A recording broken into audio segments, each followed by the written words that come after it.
Very good morning, people. Another day, another MacBook. So this is the MacBook Air model A1369.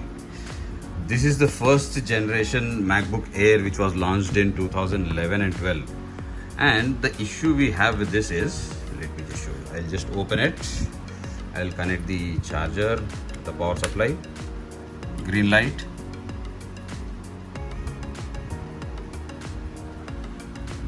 It's drawing 600 milliamps. I'm turning it on.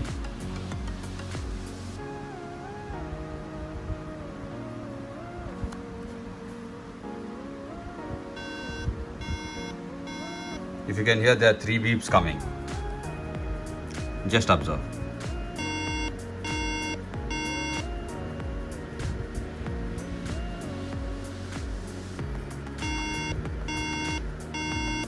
Yeah, so you can see the 3 beeps, right?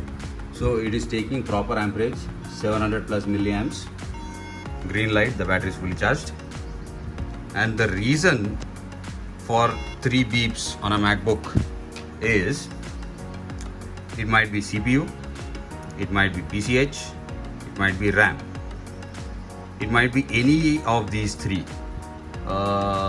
Most probably, if it's RAM, we can resolve the issue either by reflowing the RAM chips or replacing the whole RAM chips.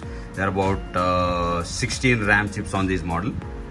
So I will just tear open the MacBook. I will show you where are the RAM chips located and what are we going to do with this.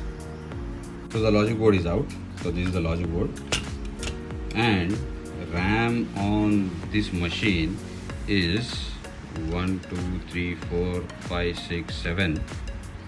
8, 9, 10, 11, 12, 13, 14, 15, 16. 16 chips are the RAM. The RAM on this model is these chips. 1, 2, 3, 4, 5, 6, 7, 8, 9, 10, 11, 12, 13, 14, 15, 16. These 16 chips are the RAM here. There used to be an option to swap the RAM and remove the RAM, put the RAM back and all. You had an option to clear the 3 beep issue, but now these are soldered RAM. One RAM might have the issue, all the RAMs might have the issue. One solder ball might be cracked under any of these RAMs. So we have to reflow first these 16 chips, apply some heat and little bit move them from their place. If that doesn't work, all these 16 chips has to be replaced. So I will try the reflow method first and let's take it forward from there once the reflow is done. The RAM reflow has been done. You can see the flux all around the board here. So what does the reflow means is this is a BGA chip. So there are solder balls below it. So what we do is we expose each of these chips to about 450 to 500 degrees centigrade, which will make the balls underneath this chip melt. Once these balls try to move, so if the solder joints got broken or they become brittle or they become hard, what happens is when you apply 450 to 500 degrees of heat, the ball is reformed again under this chip.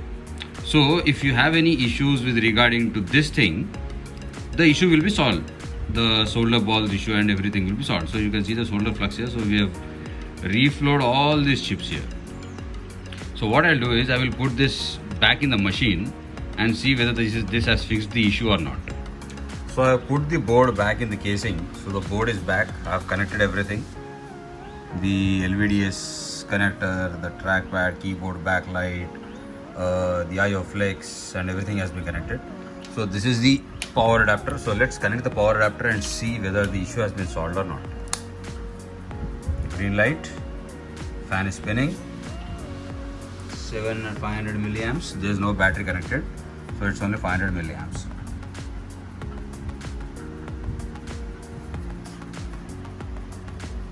So let's wait for a minute. Let's see if our trial has been successful or not. So far there is no startup chime. There's nothing coming on the screen. This makes me wonder whether the board is fixable or not, whether this board has any signs of life. So the fan has been spinning, Let me just check the PCH.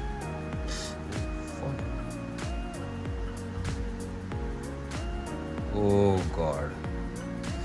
It's a rest in peace for this machine. I can see the PCH is getting boiling hot along with the CPU. As I've told you, 3 beeps on a MacBook can mean it might be CPU, might be PCH, or it might be the RAM. The only thing can be fixed is the RAM. So we tried to reflow all the RAM chips, but nothing has been successful so far. So unfortunately it's a no fix. It's a dead CPU or a PCH. So this is the PCH and this is the CPU. These both are shorted to ground, or there's a short circuit in this. I really don't know. But the heat itself means that they are shorted. There's nothing happening on the screen. So earlier we used to get 3 beeps. So now the 3 beeps have gone. It's not beeping 3 times anymore. That means whatever issue was there with the RAM, we have cleared that. But the RAM is directly connected to the CPU and PCH. So any issue with the RAM will directly affect the CPU and the PCH. So that's it for now. It's a no fix. Thanks for watching. I'll come up with another fix in another video. See you all. This is not a thumbs up this time. It's a thumbs down, unfortunately. Thanks for watching.